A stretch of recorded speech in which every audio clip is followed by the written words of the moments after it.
De la fiction à la réalité, il n'y a qu'un pas. Ce soir, Arte diffusera Le Train, sorti en 1973.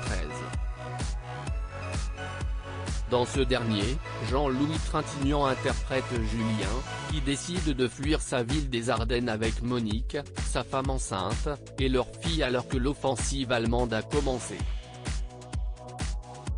Dans Le Train, alors que Monique et la petite montent en première, Julien doit s'installer dans un wagon à bestiaux. Là, il remarquera Anna, jouée par Romy Schneider, une belle femme solitaire et mystérieuse. Au fil du voyage et des arrêts, les voitures se remplissent de réfugiés. Alors que Julien se rapprochera d'Anna, cette dernière finira par lui expliquer qu'elle est une juive allemande en fuite. Si les deux personnages tombent sous le charme l'un de l'autre, c'était également le cas en coulisses. 12 ans après leur rencontre sur le tournage du Combat dans l'île d'Alain Cavalier en 1961, CST pour les besoins du film Le Train que les deux stars de cinéma se sont réunis. Alors, Jean-Louis Trintignant et Romy Schneider ont vécu une histoire d'amour intense pendant 3 mois.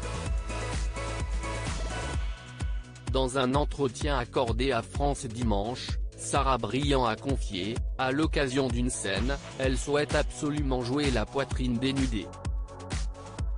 Le réalisateur s'y oppose. Il parvient à la persuader avec un argument, l'un de ses seins paraît plus bas que l'autre suivant la façon dont il la filme. Si le duo essayait d'être discret, toute l'équipe de tournage était au courant qu'il entretenait une relation. Elle ne pense qu'à cette passion intense qui l'a hantée au moment qui suivent ceux où le réalisateur dit couper, a-t-elle assuré.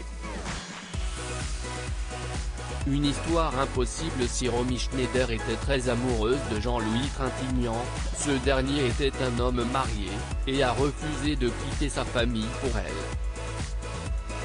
Jean-Claude Brialy et Jacques Dutronc ont plus tard confirmé l'importance de cette relation pour l'actrice, à qui Jean-Louis Trintignant a toujours témoigné son admiration et son affection. Cependant, il a préféré poursuivre sa vie avec Nadine Marquand. Loading VJ.